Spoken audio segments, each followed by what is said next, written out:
Mhm. Das scheint dir auf jeden Fall schon mehr zu gefallen. Ja, so mal? Kannst du auch machen. Das passt so gut. Du schaust wirklich nie meine Videos. Perfekt. Hallo. Schönen guten Abend. Ja. Herzlich willkommen zu diesem neuen Video auf meinem Kanal. Und wie ihr seht, bin ich heute nicht allein. Ich habe meine Freundin mitgebracht. Sie hat gar keine Ahnung. Aber trotzdem unterstützt sie mich immer sehr in diesen Videos und wollte mal dabei sein. Sagst du mal Hallo? Hallo. Und ja, wir wollten heute ein klassisches My Girlfriend Tries ASMR Video probieren. Vorab erstmal vielen lieben Dank für 500 Abonnenten. Das bedeutet mir wirklich viel. Für die, die schon länger dabei sind, ich habe mal vor mehreren Monaten ganz am Anfang gesagt, dass mir 40 Abonnenten die Welt bedeutet haben. Und das war auch nicht gelogen. Aber ich hätte damals auch nie gedacht, dass ich so weit komme. Vielen Dank an euch alle. Vielen Dank, vielen Dank. Und ja, was machen wir heute? Ich habe 4 Trigger dabei, die meine Freundin ausprobiert. Nora heißt sie übrigens. Und ja, Nora probiert die aus. Ich werde sie vormachen und sie versucht es nachzumachen.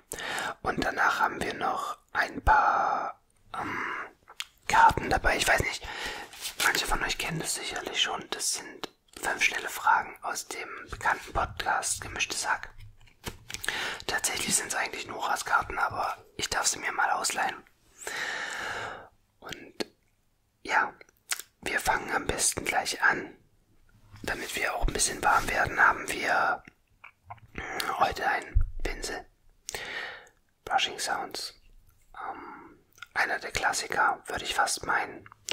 Und der Trick, ich habe es dir schon gesagt, ist eigentlich immer ein wenig sanft über die Seiten zu gehen. Man kann natürlich auch arbeiten oder umhergehen. Ja. Und umso langsamer, umso besser natürlich.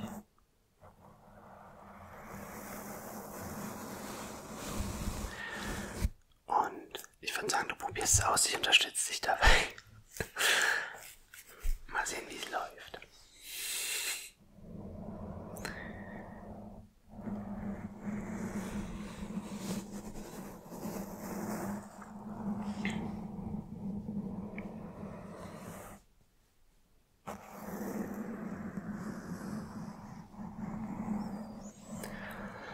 Falls ihr euch fragt, warum der ein oder andere von uns mal einen Blick nach rechts wirft, wir haben die Babycam neben uns. Der Kleine schläft schon und ja, vielleicht müssen wir das Video abrupt abbrechen, weil irgendwas schief geht oder wir zu ihm rüber müssen, aber ich denke, das wird eigentlich gut funktionieren. Nora hat übrigens eine Stimme, so ist nicht, aber sie ist sehr konzentriert. Und tatsächlich ein wenig kamerascheu. Aber du machst es gut. Ich höre es zwar nicht, aber ich denke, du machst es gut.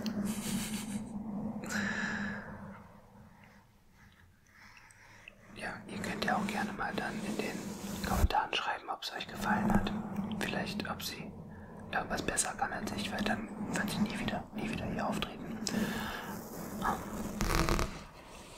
Und ja, vielleicht, wenn euch das Format gefallen hat, können wir das ja irgendwann nochmal wiederholen.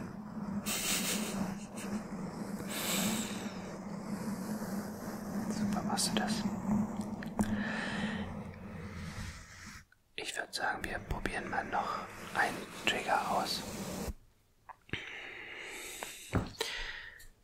Sehr oft verwendet, die Warcrawlers bei mir. Wunderschöner Sound. Als ich mir die damals bestellt habe und ausgepackt habe, meinte Nora auch,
können sie auch anders machen jetzt.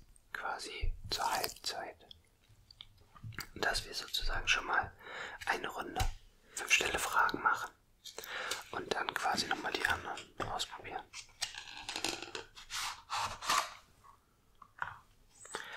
So. Ich hoffe, das war jetzt nicht zu laut.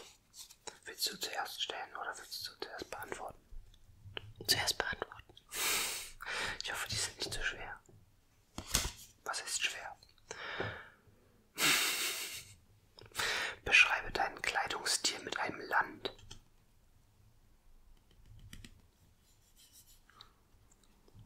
Ich würde vielleicht irgendwas Skandinavisches wählen.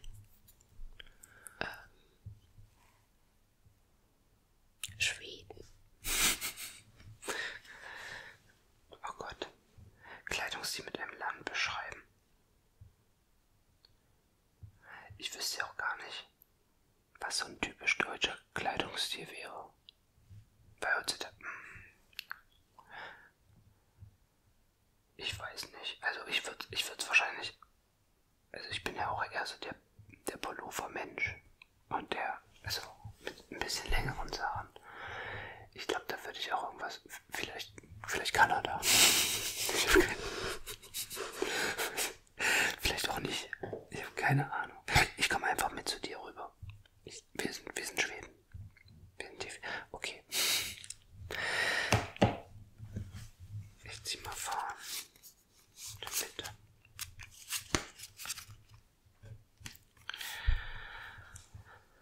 Hast du eine Lieblingsnudelsorte?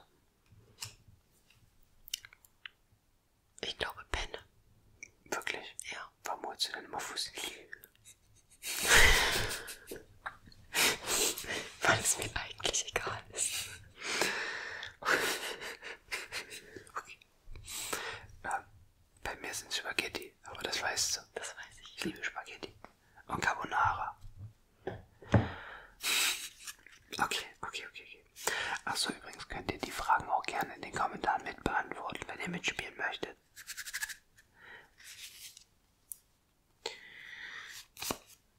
Frage Nummer 3.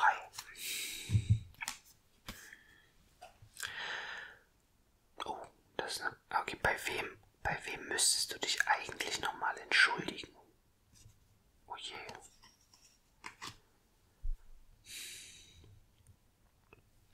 Hast du da was, bei wem du dich entschuldigen müsstest? Wäre es was Gravierendes überhaupt? Vielleicht bei meiner Mama, weil ich ihr in der Pubertät das Leben zur Hölle gemacht habe. Dann müsste ich es auch. Also nicht bei deiner Mama. Ist schon klar.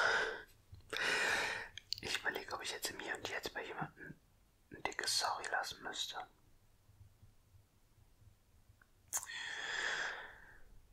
Habe ich auch einen Kommiliton letztens beleidigt? Nö.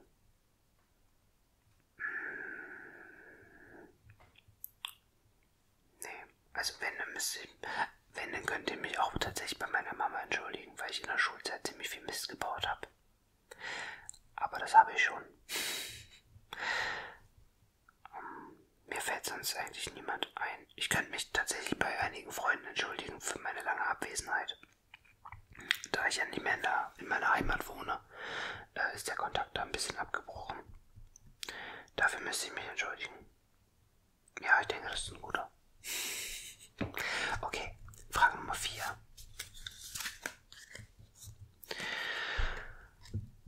Was würdest du machen, wenn du einen Tag lang ich wärst?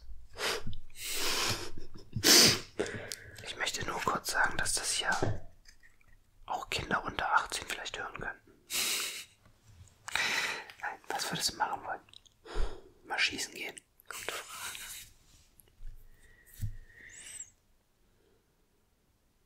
Weiß nicht, fällt dir was ein? Was du als ich machen würdest? Ja, nee, andersrum. Was du machen würdest, wenn du ich wärst.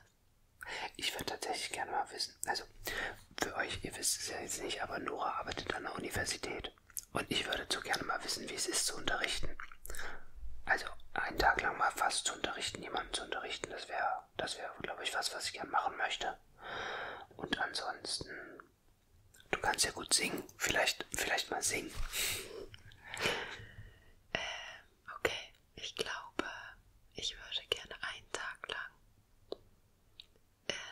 so entspannt sein wie du. Und mir nicht über alles den Kopf machen. Du meinst faul? Nein, entspannt. Dann machen wir das mal. Okay. Dann gehe ich mal unterrichten. Okay, dann die letzte Frage und dann machen wir die letzten 2 Trigger noch fertig. Ich glaube, die haben wir irgendwann mal beantwortet, oder? Ja. Wir machen sie kurz, aber wir machen dann mal eine neue. Wie viel Geld nimmst du für einen Bar- oder Partyabend mit? Also meine Party- und Barzeit ist ja jetzt schon ein bisschen her. Ich glaube, so 50 Euro, 40 bis 50 Euro waren eine gute Sache. 50 Euro ist auch bei mir tatsächlich immer so die Nummer gewesen, aber ich hatte auch wie auch immer eine Karte mit im Notfall. Was schlecht war manchmal. Okay, da ich das schon wusste. Die Zusatzfrage ist, hast du einen grünen Daumen? Nein. Ganz klares Nein. Ich hab mir einen angearbeitet in den letzten Wochen, Monaten. Ich fand das super entspannt. Ich habe einen Haufen YouTube-Videos gesehen, die mir so reingespült wurden und seitdem habe ich mega Lust auf irgendwelche Pflanzen. Ich habe mal offen, vielleicht machen wir irgendwann mal ein Video dazu, aber ja, also ich habe so einen hellgrünen Daumen, sagen wir mal so. Der ist noch nicht ganz grün, aber ja. Okay, wir haben noch 2 Trigger und dann machen wir noch mal 5 Fragen. Und dann ist aber Schluss. Okay. Ich würde sagen, wir nehmen... Jetzt keinen Krach machen hier. Wir nehmen den hier noch. Kennt eigentlich auch jeder. Ein bisschen Tapping. Näher dran und langsam. Oder weit weg und schnell.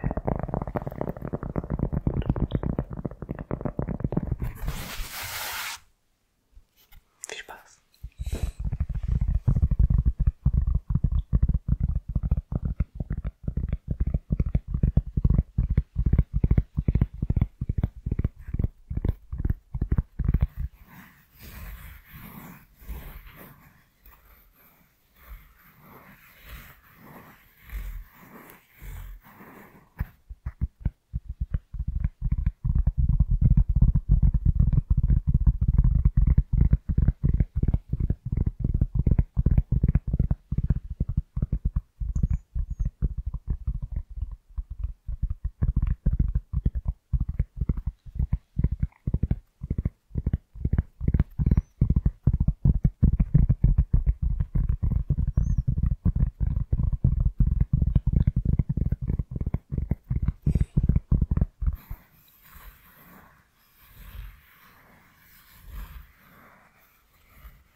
Mach weiter, ich nehme mal den nächsten Trigger.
das jetzt 4 Trigger.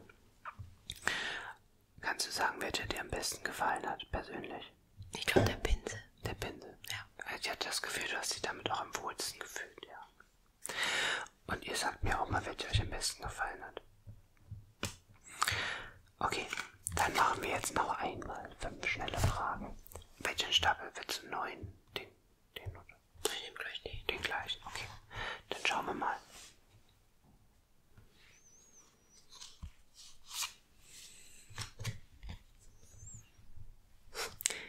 Team Frosties oder Team Smacks? Ich weiß nicht mal, was Smacks sind.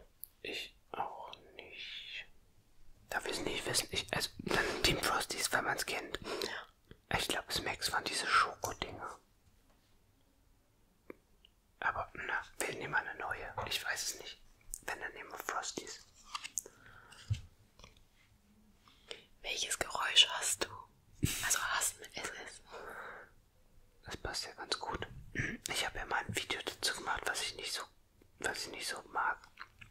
Aber wenn wir jetzt mal über Geräusche im Alltag gehen, und da sind wir beide, glaube ich, ganz gut im Einklang. Wir hassen so Kratzgeräusche auf Tellern, auf Tafeln, auf allem eigentlich. Und am schlimmsten ist eigentlich, unser Kind hat so eine kleine Holztafel und manchmal kratzt er da drauf rum. Da könnte man im Dreieck springen. Ich nehme an, die Antwort hättest du jetzt auch gegeben. Ja. Okay, dann kommen wir zur Frage Nummer 3. Bei welchem historischen Ereignis wärst du gerne dabei gewesen? Ach du Gott. Bei einem historischen Ereignis. Also ich glaube tatsächlich, als Deutscher ist der Mauerfall eine sehr bewegende Sache und eine sehr interessante Sache. Aber da wäre es, glaube ich, so, dass ich quasi auch vorher hätte dabei sein müssen, um zu wissen, wie es ist in dem Moment. Quasi diese Befreiung. Aber ich denke, dabei wäre ich gern dabei gewesen. Hast du irgendwas anderes? Nee, ich glaube, ich würde mich auch dafür entscheiden. Ja. Dann würde ich sagen, nehmen wir noch Frage 4 und wir machen, glaube ich, auch noch eine extra. Wir haben ja die Zeit. Was beruhigt dich am meisten? Oh, was beruhigt mich am meisten? Ich glaube, wenn es um Einschlafen geht, wissen wir alle, dass ASMR-Videos sehr gut sind. Wenn es um das Leben, den Alltag geht, ist, glaube ich, so im Sinne von finanzieller Absicherung immer eine gute Antwort. Aber ich glaube, am meisten beruhigt mich, dass ich meinen Sohn habe und ich und dass wir hier gut klarkommen und gut zurechtkommen. Und das glaube ich schon viel wert, dass man, wenn man wenigstens zu Hause alles, naja, sag ich mal, nicht im Griff hat. Aber wenn es zu Hause gut funktioniert, dann ist alles andere eigentlich egal. Ja, dem kann ich mich anschließen. Plus der, klingt jetzt komisch, aber der Geruch von unserem Sohn, der beruhigt mich. Stimmt. Mist, den hätte ich auch gerne. Mist. Glaubst du, dass du Social Media süchtig bist? Oh, das ist ja gerade jetzt in dem Moment eine ganz gute Frage, ja. Die sind gut gewählt heute. Süchtig bin ich danach, glaube ich, nicht. Aber ich glaube, wir haben alle so ein Bedürfnis bekommen nach dieser. Also wir sind so drüber, was Medien angeht, und das kann man nicht aufhalten. Man muss es halt für sich einschränken. Ich finde da zum Beispiel, mein Handy gibt mir wöchentlich täglich. Ich glaube täglich oder wöchentlich eine Durchsicht, wie lange ich am Handy war. Und wenn das runtergeht, ist schon Erfolg. Aber süchtig. Ich glaube, ich war mal süchtiger nach sozialen Medien, als Facebook noch größer war. Weil die ganze Twitter-Bubble ist, glaube ich, in Deutschland nicht so aufgegangen oder in meiner Generation nicht. Ich bin sehr gerne auf YouTube unterwegs, also da relativ viel, ja. Aber sonst glaube ich jetzt nicht süchtig, würde ich ein bisschen drüber nehmen. Keine Ahnung. Und du? Ich glaube süchtig nicht, aber ich glaube, dass man sich, wenn man sich mit einem bestimmten Thema befasst, sehr darin verlieren kann.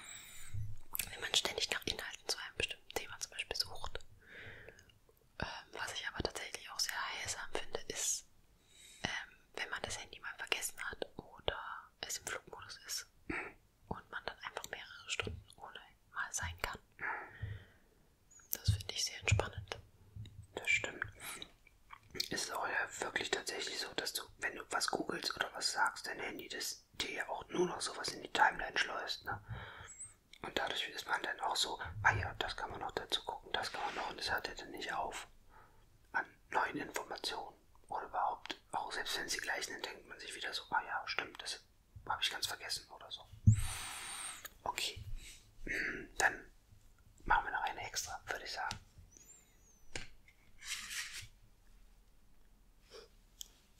Wie stehst du zu Frauenfußball? Okay,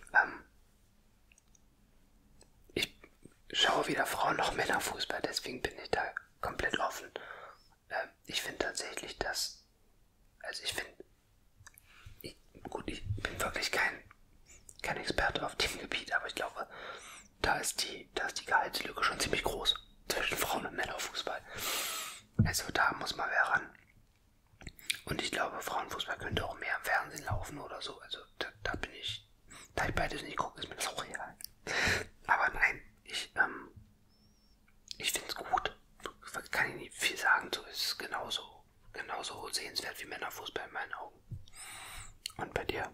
Ja, ich bin da auch völlig neutral eingestellt. Ich finde es nur mal wieder krass, wie wenig man mitbekommt, wenn Fußball, WM, EM bei Frauen ist. Stimmt, wir haben ja da auch schon öfters mal WM gewonnen, glaube ich, im Frauenfußball. Und das ist so, ah ja, okay. Richtig. Fußball. Okay. Eure Meinung würde mich sehr interessieren, wenn ihr Bock habt, die 12 Fragen waren es, glaube ich, jetzt insgesamt zu beantworten. Gerne mal in die Kommentare. Wenn nicht, ist auch völlig fein. Ich hoffe, ihr hattet Spaß bei dem Video. Hattest du Spaß? Ja. Okay, dann verabschiede ich mich für dieses Video und wir sehen dann Nora vielleicht bei 1000 Abonnenten, vielleicht auch schon früher, wer weiß. Irgendwann sehen wir uns bestimmt wieder. Danke, dass ihr zugeschaut habt. Danke, dass ihr abonniert habt.